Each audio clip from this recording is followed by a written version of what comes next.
nanti kita perlu mengenal thariqah-thariqah yang memang diakui oleh dalam hal ini oleh NU. Dengan bermacam-macam demikian itu, perbedaan-perbedaan itu tidak usah kita itu mengecilkan atau kita itu merendahkan dan merasa paling bagus thariqah sendiri.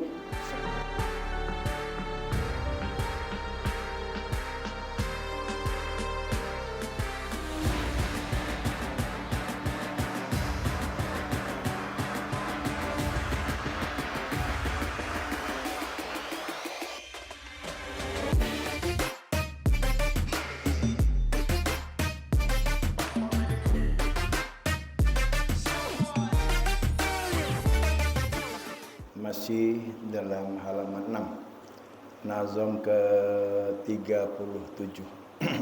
Wa tariqu kulli masyayikhin qad quyyidat bi kitabi rabbi wal hadisi ta'assala tali' riyadus salihin wa ahkiman ma fihi tazfar bis sa'adati wa amala wa tariqu kulli masyayikhin, bermula jalan atau thariqah kulli masyayikhin, tiap-tiap guru thariqah qad quyyidat, telah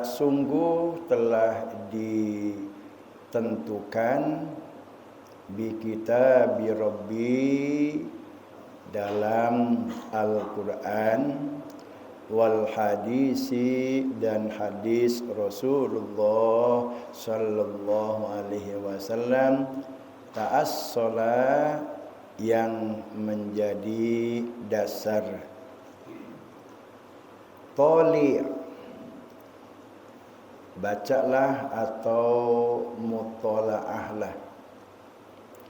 Riyadus Shalihin, kitab Riyadus Shalihin. Wahkiman, dan kuatkanlah ma fihi, apa yang terdapat di dalam kitab Riyadus Shalihin, tazfar bis sa'adati, maka engkau akan mendapatkan kebahagiaan, wa'mala, dan amalkan dalam kehidupan sehari-hari. Di Indonesia ini ada banyak tarekat yang mungkin kita baru mendengar, mungkin juga ada yang baru mendengar. Tarekat, kalau orang tua dulu menyebutnya tarekat. Ya, kalau bahasa Arabnya thariqah, tarekat atau thariqah, yang dia punya cara-cara tersendiri. Thariqah ini yang ada di Indonesia itu, dan itu sudah dinyatakan muktabaroh. Jadi di Indonesia ini ada dua macam tarekat atau thariqah. Satu, ada tarekat muktabaroh atau thariqah muktabaroh, dan dua, thariqah ghair muktabaroh. Thariqah muktabaroh itu artinya thariqah yang sudah ditelusuri, itu sanadnya, mata rantainya terus nyambung ke Rasulullah sallallahu alaihi wasallam. Itu muktabaroh. Sedangkan tarekat-tarekat yang tidak tersambung, ini dapat dari siapa, guru ini dari siapa, terus kalau terputus enggak nyambung kepada Rasulullah sallallahu alaihi wasallam, maka tarekat itu disebut tarekat ghair muktabaroh. Kalau tarekat ghair mu'tabarah nggak usah diikuti. Nah, kita harus tahu tarekat, ajaran-ajaran dalam tarekat itu, tarekatnya tarekat mu'tabarah yang itu sudah sah diakui dan sanadnya nyambung ke Rasulullah Shallallahu Alaihi Wasallam. Thariqah yang sudah diakui atau thariqah mu'tabarah itu di dalam NU dalam hal ini Jatman. Jatman itu artinya Jamiah Ahli Thariqah Mu'tabarah An-Nahdiyah. Jadi Jatman satu lembaga yang dia meneliti sanad-sanadnya ini, mursid ini dapat dari siapa? Dari gurunya dari gurunya lagi, terus nyambung ke Rasulullah Shallallahu Alaihi Wasallam. Itu ada tim khusus yang meneliti itu. Kalau itu sudah dinyatakan jelas nyambung sanadnya kepada Rasulullah, maka dinyatakan di dalam Jatman itu sebagai thariqah mu'tabarah. Sehingga kalau kita akan mengikuti satu ajaran thariqah, kita lihat dulu, telusuri, lihatlah, kontrol di Jatman ini thariqah ini mu'tabarah apa tidak. Oh, ada terdaftar, itu semua terdaftar. Nah, thariqah yang mu'tabarah diakui dalam NU itu tercatat di kantor Jatman. Kantor Jatman itu ada di Jakarta pusatnya. Itu semuanya ada 45. Kan kita tahunya kadang-kadang nggak tahu tarekat apa, thariqah apa, atau thariqah Qadiriyah Naqsabandiyah, cuma itu yang kita tahu. Nah, ini di sini melalui nazam ini wa thariqu kulli masyayikhin, nanti kita perlu mengenal thariqah yang memang diakui oleh dalam hal ini oleh NU. Satu, thariqah Ahmadiyah. Ini sudah dinyatakan sanadnya itu sampai bersambung kepada Rasulullah Shallallahu Alaihi Wasallam. Dua, thariqah Akbariyah. Ketiga, thariqah Alawiyah. Dari Sayyidina Ali, thariqah Alawiyah. Keempat, thariqah Abbasiyah. Kelima, thariqah Bayumiyah. Keenam, thariqah Buhuriyah. Ketujuh, thariqah Bakriyah, Abu Bakar. Kemudian kedelapan, thariqah Bayrumiyah. Kesembilan, thariqah Baghdasiyah. Ke-10, thariqah Kistiyah. Ke-11, thariqah Dasukiyah. Dan ke-12, thariqah Ghazaliyah, Imam Ghazali. Dan ke-13, thariqah Ghaibiyah. Ke-14, thariqah Haddadiyah. Ke-15, Hamzawiyah. Ke-16, thariqah Idrusiyah. Ke-17, thariqah Isawiyah. Ke-18, thariqah Idrisiyah. Ke-19, thariqah Jalwatiyah. Ke-20, thariqah Kubrawiyah. 21, thariqah Khalwatiyah.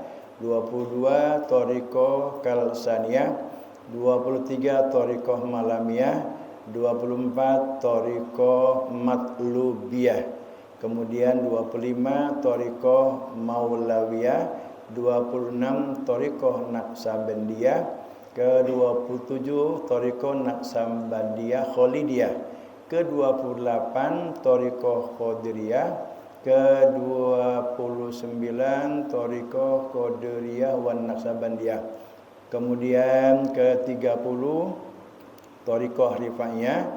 31, Saziliyah. 32, Suhrawardiyah. 34, Sa'diyah. 35, Sa'baniyah. 36, Satoriyah. 37, Sunbuliyah. 38, Samaniyah. 39, Tijaniyah. 40, thariqah Turuk Akabir Aulia. Ke-41, thariqah Umariyah. 42, thariqah Usyakiyah, 43 Thariqah Utsmaniyah, 44 Thariqah Umariyah, dan Thariqah Zainiyah. Itu ada 45. Semua itu dipersilakan untuk diikuti jalan-jalan untuk menuju kepada Allah. Nah, di sini Syekh Zainuddin Al-Maribari menjelaskan wa tariqu kulli masyayikhin. Thariqah kulli masyayikhin, tiap-tiap guru thariqah itu ada yang sama, ada yang beda. Thariqah Qadiriyah itu didirikan oleh Syekh Abdul Qadir Al-Jilani. Al-Jilani. Kemudian Thariqah Naqsabandiyah itu didirikan oleh Syekh Bahauddin An-Naqsabandi. Thariqah Qadiriyah, Thariqah Naqsabandiyah itu punya ciri khas tersendiri. Qadiriyah itu zikirnya bil jahri dengan kencang zikirnya. Kemudian kalau Thariqah Naqsabandiyah bil khafi, sirri dia tidak bersuara.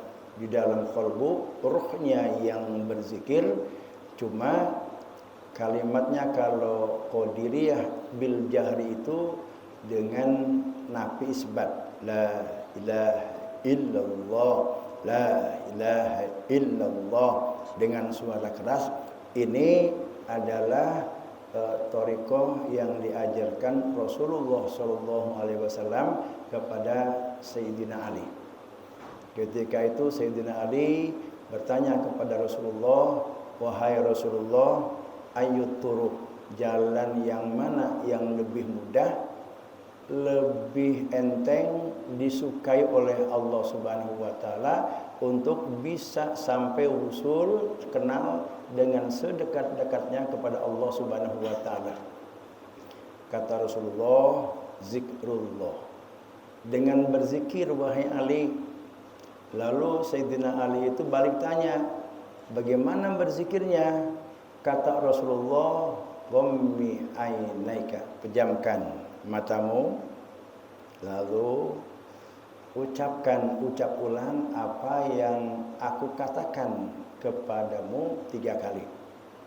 Mulai duduk berhadapan Sayyidina Ali di hadapan Rasulullah SAW. Kemudian Rasulullah mulai la ilaha illallah. Lalu Sayyidina Ali mengucap ulang kalimat tauhid tersebut, nafi isbat, sampai 3 kali. Nah, itu sejarah talqin adanya di situ dengan nafi isbat. Nah, ini thariqah Qadiriyah yang dipelopori atau didirikan oleh Syekh Abdul Qadir Al-Jilani, itu ciri khasnya itu dengan zikir begitu keras. Kalau Naqsabandiyah ciri khasnya itu zikir khafi. Dia enggak zikir, makanya kalau kita enggak paham zikir gandeng-gandeng gitu enggak ganggu, tahu enggak zikir mah Allah mantu budak, Allah mantu torek, masya Allah. Enggak sedikit makia bae, enggak cicing bae, kebal-kebal nunutan hes, jadi masing-masing punya ciri khas. Maka kata di sini wa tariqu kulli masyayikhin, masing-masing guru thariqah itu punya cara yang berbeda-beda. Enggak usah diprotes, enggak usah dikritik, yang penting mereka semua itu bersumber kepada bi kitabi rabbi wal hadisi. Mereka semua berdasar kepada Al-Quran dan hadis Rasulullah SAW. Kemudian thariqah Satoriyah. Thariqah Satoriyah ini yang berpusat di India, yang didirikan oleh Syekh Abdullah As-Satori. Dia apa bedanya? Dia punya keciri khasan tersendiri. Apa cirinya? Dia menganut paham wahdatul wujud. Wahdatul wujud itu apa kalau bahasa Jawanya Mas Hadi? Wahdatul wujud manunggalin apa? Wahdatul wujud itu paham wahdatul wujud itu bahwa Allah bersemayam di dalam tubuh hambanya. Ini thariqah Satoriyah pahamnya demikian. Sama dengan paham Al-Halaj di Persia, sama dengan paham kalau di kita itu di Sumatera Hamzah Fansuri itu pahamnya sama dengan Al-Halaj, artinya wahdatul wujud. Dengan Syekh Siti Zenar, dengan Ibnu Arabi, ada 4 tokoh-tokoh sufi yang dia punya paham demikian. Nah ini thariqah Satoriyah pun juga punya paham demikian. Salah apa enggak? Tidak, karena memang mereka punya paham semuanya merujuk kepada Al-Quran. Kemudian thariqah Sadiriyah pun juga demikian, dia punya kekhususan. Maka kata di sini wa thariqu kulli masyayikhin, tiap-tiap guru thariqah itu dia punya cara trik sendiri berdasarkan pengalaman mereka masing-masing. Nah, kemudian dari pengalaman mereka secara praktis dibukukan sehingga menjadi sebuah tuntunan ajaran bagi orang-orang yang ingin mencapai atau usul kepada Allah, mengikuti jalan guru tersebut. Maka guru tersebut kalau dia punya banyak mengikut, kemudian mendirikan suatu organisasi perkumpulan, maka disebutnya thariqah. Siapa yang mendirikannya? Misalkan Syekh Abdul Qadir Al-Jilani, maka disebutnya thariqah Qadiriyah. Kalau Syekh Bahauddin An-Naksabandi, maka thariqahnya disebut thariqah Naksabandiyah. Nah, kemudian thariqah Qadiriyah, thariqah Naksabandiyah, kemudian thariqah nih yang sekarang kita anut itu thariqah apa? Qadiriyah wan Naksabandiyah. Ini harus tahu. Qadiriyah wan Naksabandiyah itu siapa pendirinya? Pendiri thariqah Qadiriyah wan Naksabandiyah, Syekh Ahmad Khatib Sambas. Syekh Ahmad Khatib Sambas itu orang mana? Ya kampung Sambas, Kalimantan Selatan. Semua itu para ulama-ulama, para waliullah, ulama-ulama penyiar agama Islam yang tergolong waliullah, semuanya dulu pada belajar di Mekah. Nah ini Syekh Ahmad Khatib Sambas itu di samping juga seorang ulama fikih, hafal Quran, kemudian tokoh dalam sufi. Nah kemudian Syekh Ahmad Khatib Sambas itu ketika ada di Mekah itu yang dia pelajari, dia berguru kepada Syekh Dawud bin Abdullah. Syekh Dawud bin Abdullah itu thariqahnya Satoriyah. Kemudian dia pelajari juga Syekh Samsuddin. Syekh Samsuddin itu thariqahnya Qadiriyah. Ini guru besar thariqah di Mekah. Kemudian Syekh Ahmad Khatib Sambas berguru lagi kepada Syekh Sulaiman. Ini guru besar sufi yang beraliran atau berthariqah Naksabandiyah. Tidak satu thariqah, tidak satu guru thariqah yang diperdalam, yang dipelajari, yang digurui oleh Syekh Ahmad Khatib Sambas. Nah kemudian digabung antara Qadiriyah dengan Naksabandiyah, maka menjadilah thariqah Qadiriyah Naksabandiyah. Itu yang menggabungnya Syekh Ahmad Khatib Sambas. Kurang lebih umurnya itu meninggal di usia 75 tahunan. Nah kita tahu nih, thariqah yang sekarang kita ikut di dalamnya itu namanya thariqah Qadiriyah wan Naksabandiyah. Pendirinya adalah Syekh Ahmad Khatib Sambas. Umumnya saking tawaduknya, thariqah itu diambil dari nama pendiri.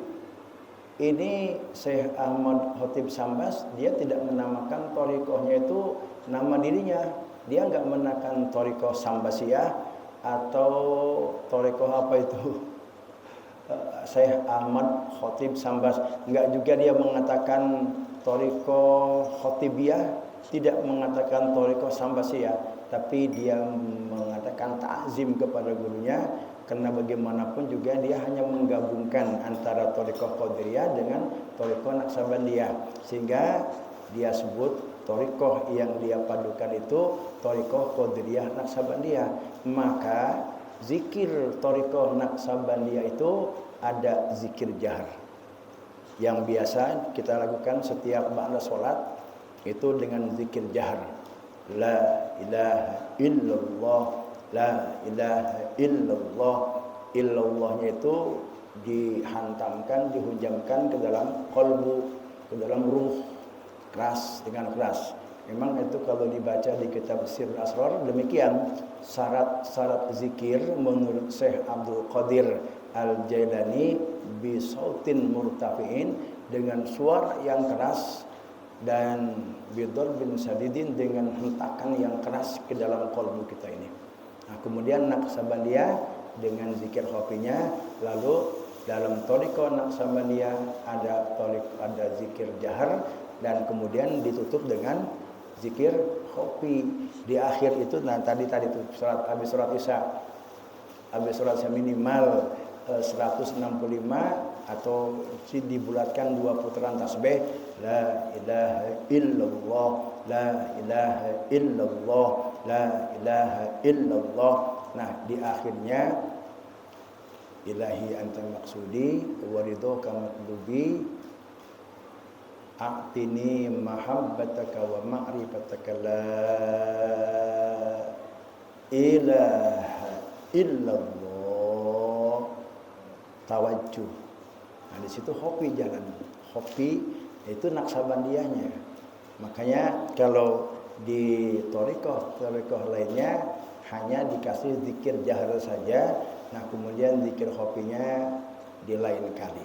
Kalau di Qadiriyah Naqsabandiyah, zikir jahar dengan zikir hopi diberikan bareng-bareng. Dan masing-masing wilayah walaupun sama nama thariqahnya, cara mereka membina itu ada punya cara tersendiri. Misalkan daerah Tangerang, Banten ke sana, sistem talqin atau beat itu istilahnya seperti sistem nanam padi. Kalau daerah mana tuh, Purwakarta, daerah Tasikmalaya, terus ke sana daerah Wetan, itu talqinnya itu istilahnya menanam pohon kayu.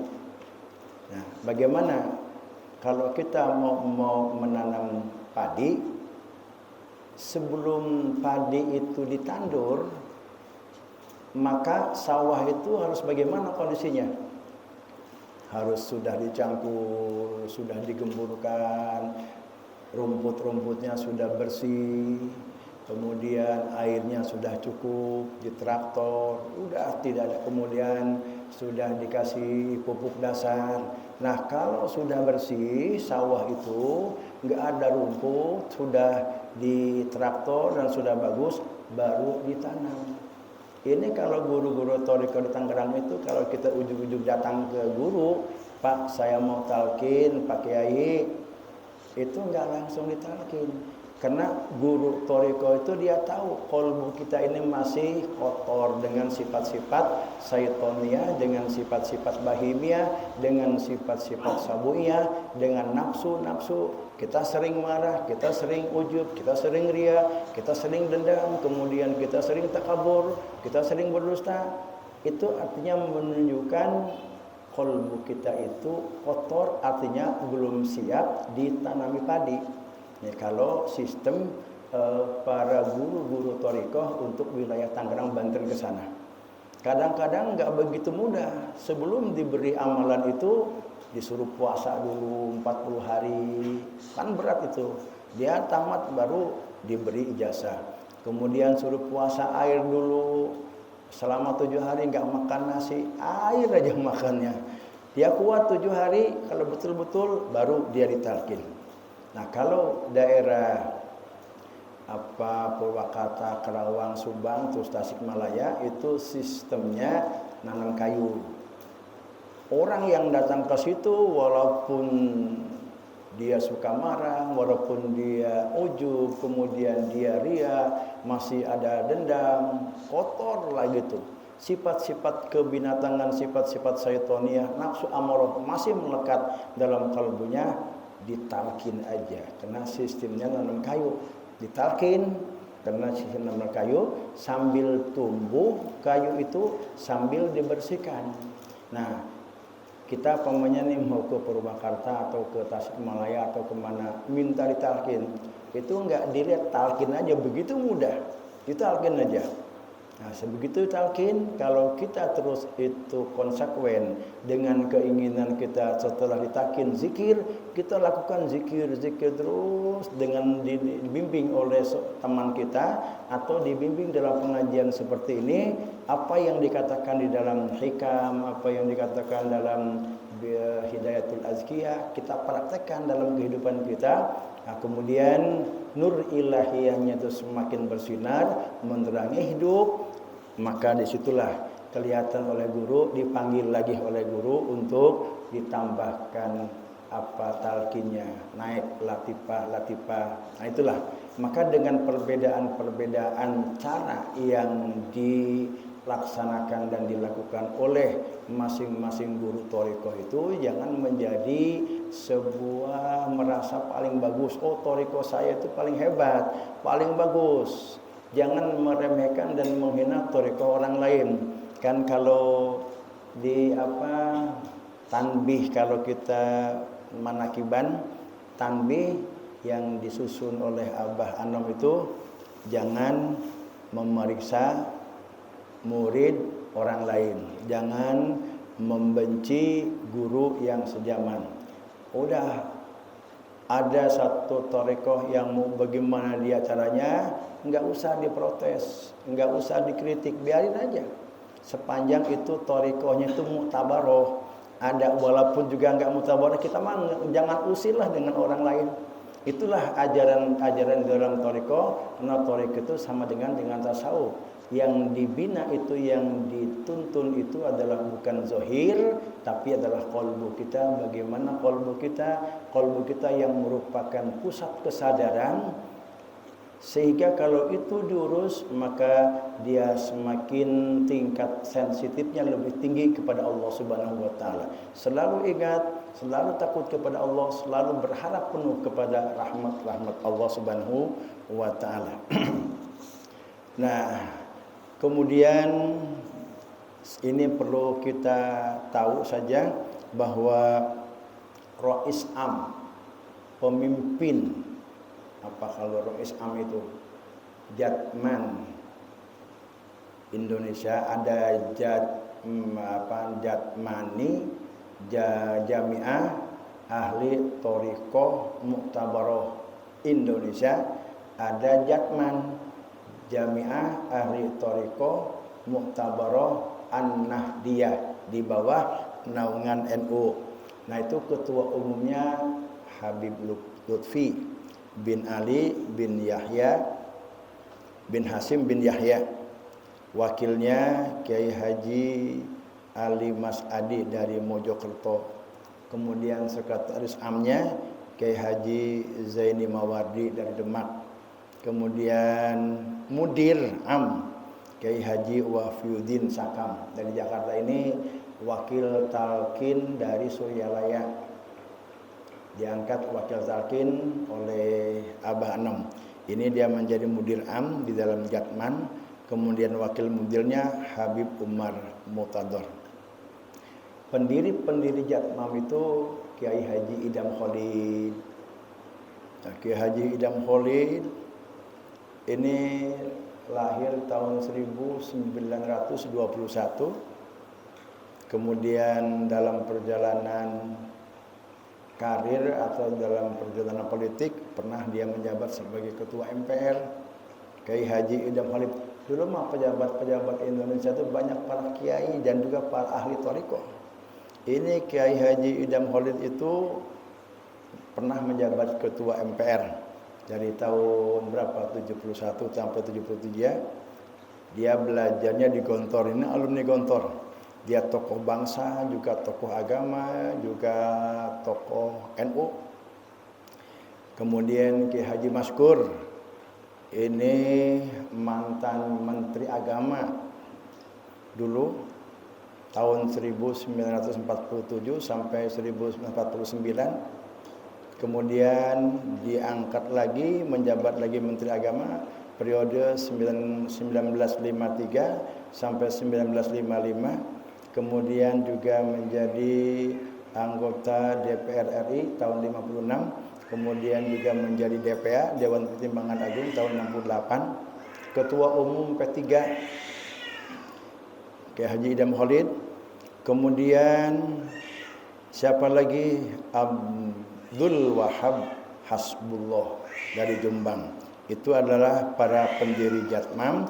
Lalu Bisri Samsuri dari Pondok Pesantren Den Anyar Jombang. Apa tugasnya Jatman itu? Membangun bangsa Indonesia ini di bidang spiritual. Di bidang spiritual, di bidang ruhani, supaya ruhnya itu cerdas. Ruh yang cerdas itu ruh yang kenal dengan Allah Subhanahu wa taala. Dimanapun dia tinggal seorang pejabat, kalau ruhnya cerdas, sensitif, selalu ingat kepada Allah, tidak akan terjadi sebuah penyimpangan-penyimpangan di dalam menjalankan tugas-tugasnya. Kemudian membangun juga di bidang ihsan, selalu merasa diawasi oleh Allah Subhanahu wa taala. Sekalipun dia tidak melihat Allah, dia merasa Allah itu melihat. Ini akan yang akan dibangun oleh Thariqah, tugas daripada Jatman ini. Kemudian akhlakul karimah. Nah, itulah singkat tentang Thariqah yang ada di Indonesia, dan ini kita perlu tahu ya. Nah, kemudian guru-guru tadi, Syekh Ahmad Khatib Sambas itu begitu dia pulang ke Indonesia, balik lagi, dia memutuskan tinggal di Mekah. Namun Syekh Ahmad Khatib Sambas itu mengangkat khalifah wakil. Mengangkat wakilnya siapa? Syekh Abdul Karim Al-Bantani. Di Banten seorang Syekh Abdul Karim Al-Bantani. Nah, kemudian Syekh Abdul Karim Al-Bantani itu terus dia menjalani amanat dari Syekh Ahmad Khatib Sambas, mentalkin di daerah untuk Jawa Barat, yaitu dipercayakan kepada Syekh Tolha Kalisapu Cirebon, mengangkat kepada putranya Zainul Abidin. Kemudian Zainul Abidin punya anak, mengangkat khalifah lagi anaknya namanya Abdullah Qasim. Abdullah Qasim mengangkat khalifah ini yang sekarang kita gurui, Pangersa Purwakarta itu diangkat sebagai khalifah oleh Abdullah Qasim. Abdullah Qasim itu putra dari Syekh Zainul Abidin. Syekh Zainul Abidin itu putra dari Syekh Tolha. Nah, Syekh Tolha itu mendapatkan amanat dari Syekh Abdul Karim Banten untuk menyebarkan ajaran Thariqah ini di wilayah Jawa Barat. Kemudian di daerah Madura itu juga ditalkin oleh Syekh Abdul Karim, yaitu Syekh Ahmad Hasbullah bin Muhammad, daerah Madura. Ini belum ke Syekh Khalil Bangkalan, belum. Itu masih saat itu. Kemudian Jawa Tengah, Kiai Haji Muslih Abdurrahman itu diijazahi oleh Ibrahim dari Syekh Kiai Haji Ibrahim dari Berumbung. Ini Syekh Kiai Haji Ibrahim yang dari Berumbung itu anaknya Raden Mas Said, yaitu anaknya Sunan Kalijaga. Itu pun juga mendapatkan ijazah dari Syekh Abdul Karim. Jadi Syekh Ahmad Khatib Sambas itu mengangkat seorang khalifah untuk mengembangkan Thariqah di Indonesia, yaitu Syekh Abdul Karim Al-Bantani. Nah, kemudian Syekh Abdul Karim Al-Bantani itu menyebar lagi ke titik-titik tertentu di Madura, di Jawa Tengah, Jawa Barat, kemudian di Jawa Timur. Nah, kemudian di Jawa Timur itu Kiai Haji Ahmad Hasbullah dengan Kiai Haji Musta'im Romli. Nah, Abah Khalil Bangkalan bin Kiai Haji Abdul Latif ini keturunan dari Syekh Syarif Hidayatullah. Dia garis nasabnya itu ketemunya keturunan dari Sunan Gunung Jati atau Syekh Syarif Hidayatullah. Nah, dari Mbah Khalil Bangkalan itu punya murid sebanyak 47 kiai di Jawa. Di antaranya murid yang pertama itu adalah Hasyim Asy'ari. Jadi Hasyim Asy'ari itu muridnya Mbah Khalil di Jombang. Kemudian kedua Kiai Haji Wahab Asbullah Tambak Beras, kemudian dari Muhammad Hasan dari Genggong, Mustafa dari Lamongan, Kiai Haji Ahmad Dahlan pendiri tokoh Muhammadiyah. Jadi para ulama-ulama dulu itu selalu dia bergandengan dengan thariqah. Jadi thariqah ini adalah suatu hal yang memang perlu kita pedalami, kita pelajari. Dengan bermacam-macam demikian itu, perbedaan-perbedaan itu tidak usah kita itu mengecilkan atau kita itu merendahkan dan merasa paling bagus thariqah sendiri. Sepanjang itu sudah diakui oleh Jatmam dan itu bersambung kepada Rasulullah SAW, itulah thariqah yang kita boleh untuk mengikutinya karena semuanya bersumber kepada Al-Quran dan hadis. Kemudian pada wasiat dari Syekh Zainuddin Al-Malibari itu, bagi seorang murid yang dia punya keinginan untuk usul ilallah, untuk dekat kepada Allah, dia kan harus memperbanyak sunat-sunat, harus mengikuti adab-adab Rasulullah SAW. Kenapa? Nah, untuk lebih memperdalam itu, kata Syekh Zainuddin Al-Malibari, Toli Riyadhus Shalihin. Toli itu apa artinya? Mutalaah, baca Riyadhus Shalihin, kitab Riyadhus Shalihin. Nah, ini contohnya saya bawa. Ini isinya banyak sunnah-sunnah Rasul yang memang perlu kita aplikasikan, terapkan dalam kehidupan kita sehari-hari. Supaya apa? Supaya ruh kita itu cepat naik dan bersinar dan perjalanan kita lebih cepat. Jadi seorang murid atau seorang salik yang sedang melakukan suatu perjalanan ruhani dari alam mulki naik ke alam Jabarut, alam Jabarut ke alam malakut ke alam lahut, melalui 4 alam itu, yaitu dia dengan berusaha mensucikan diri, mensucikan kolbu, karena kolbu itu merupakan pusat kesadaran yang merupakan motor dari segala-galanya, dari segala penggerak. Nah, oleh karena itu kolbu ini harus betul-betul kita bersihkan dari semua kotor-kotor yang akan menghalangi kita jauh daripada Allah. Di dalam Al-Quran Allah menyatakan bahwa wa idza sa'alaka ibadi anni fa inni qarib. Allah itu berfirman, wahai Muhammad, wa idza sa'alaka, kalau ada umatmu bertanya kepadamu tentang aku, wa idza sa'alaka anni fa inni qarib, sampaikan aku itu dekat, bahkan lebih dekat daripada urut leher ini. Kenapa kita merasa jauh? Karena kita terhalang. Kolbu kita ini terhalang oleh kotoran-kotoran, oleh sifat atau akhlak-akhlak tercela, oleh sifat-sifat syaitoniah, oleh sifat-sifat kebidatangan, sehingga Allah dekat itu terasa jauh. Nah, untuk kita ingin mendekatkan diri kepada Allah, maka kita perlu menempuh sebuah perjalanan ruhani yang disebut suluk. Orang yang melakukan perjalanan namanya salik. Nah, seorang salik yang sedang melakukan perjalanan ingin dekat kepada Allah dengan sedekat-dekatnya, maka dia harus mensucikan qalbunya yang merupakan pusat daripada kesadaran manusia.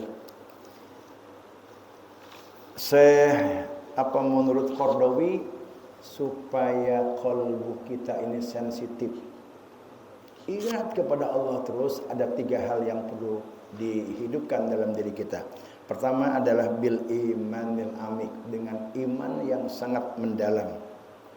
Memperkuat iman dengan mengesahkan Allah. Esa dalam sifatnya, esa dalam asmanya, esa dalam af'alnya. Pertama kalau Allah, Allah, alif, lam, ha. Alif itu zat, lam itu sifat, lam yang kedua asma, dan ha itu af'al.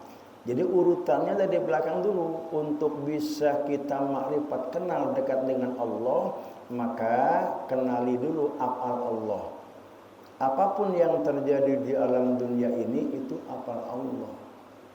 Itu aja dulu kita berupaya untuk bisa refleks, atau kolbu kita setiap kita melihat kejadian di alam ini itu adalah af'al Allah. Sehingga kita nggak pernah menyalahkan atau tidak akan kita berhati picik, nggak akan menyalahkan orang lain, nggak akan kita marah jika dihina. Ketika kita itu dihina, direndahkan orang, ingat bahwa itu adalah af'al Allah.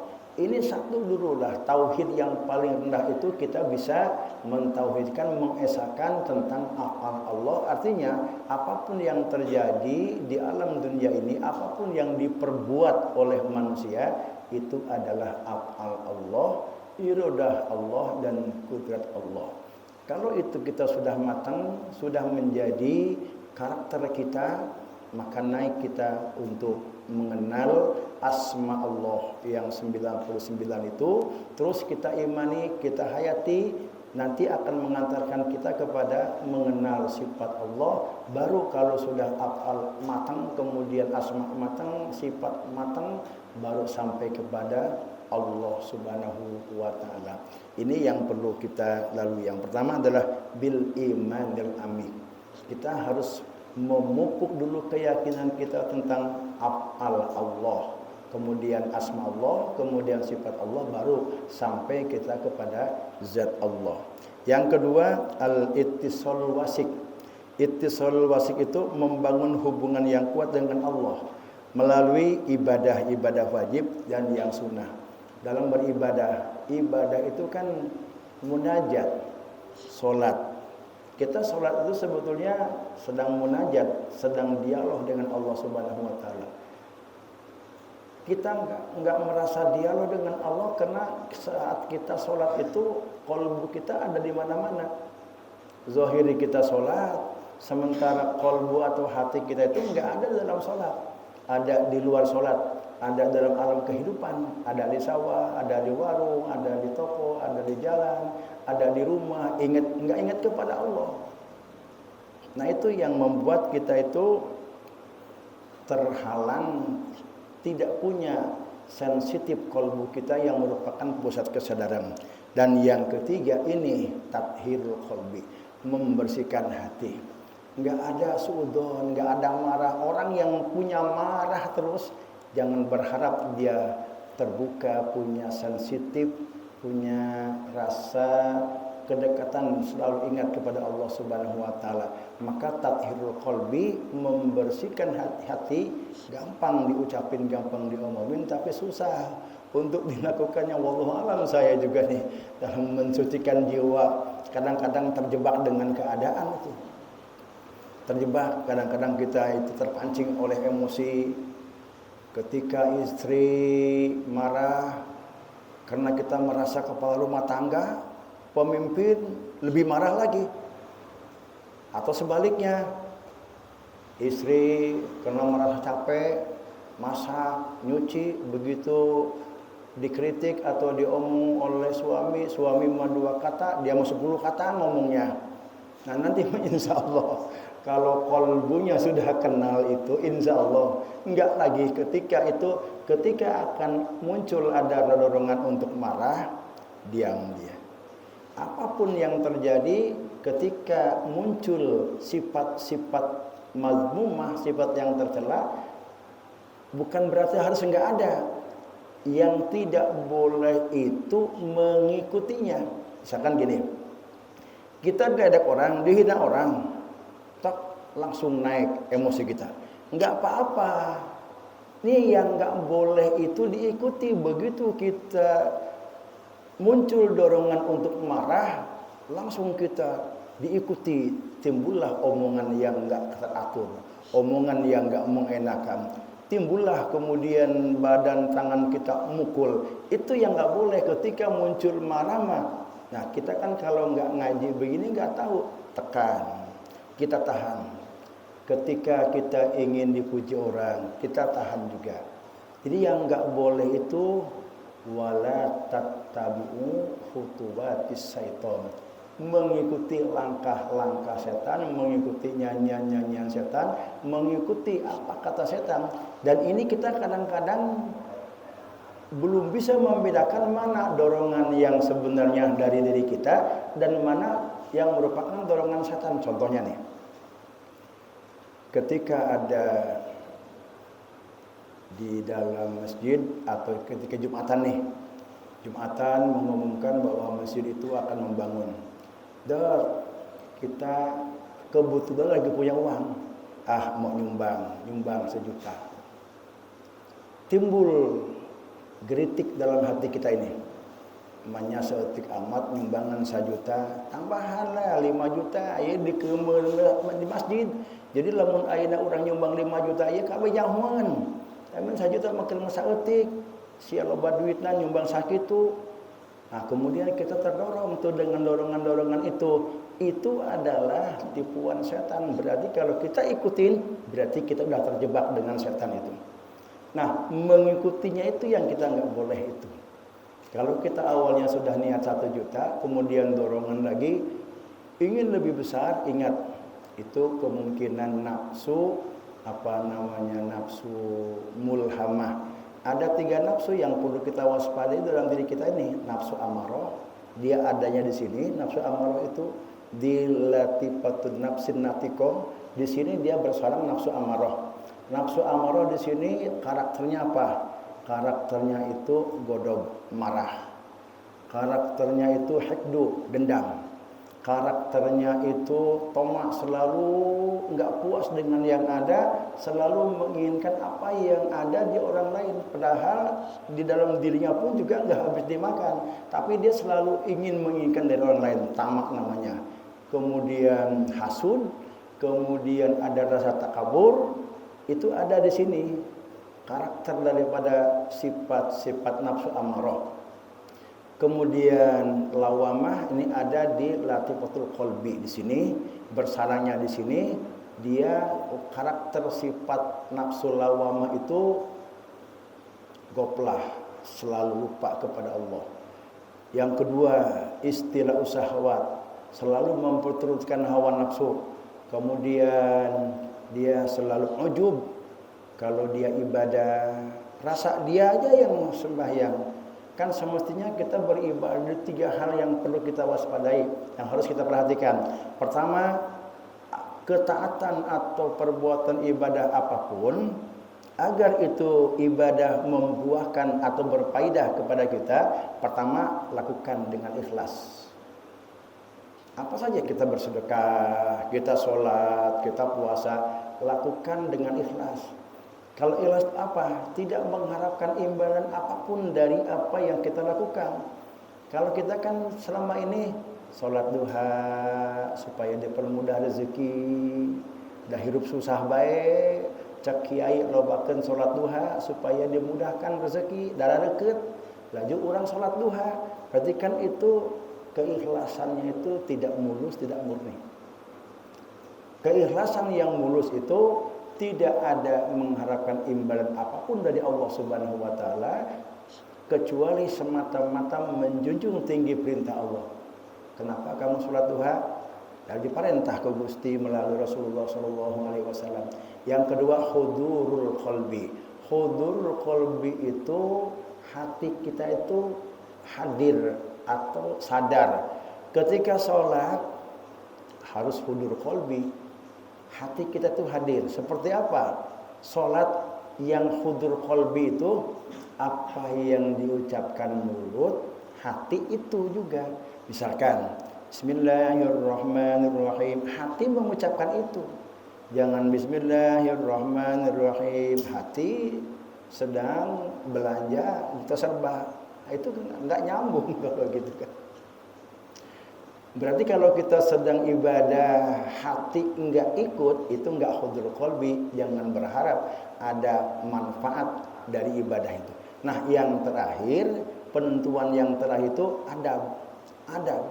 Jadi kalau kita mengatakan dalam sholat itu inni wajjahtu wajhiya alladzi fatara samawati wal arda hanifan musliman wa man itu hati kita misalkan sedang ada di alam kehidupan, berarti kita nggak punya adab kepada Allah Subhanahu wa taala.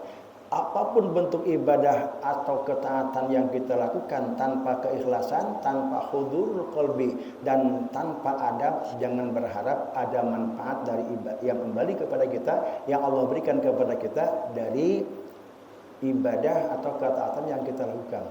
Maka ibadahlah, jangan diaku-aku.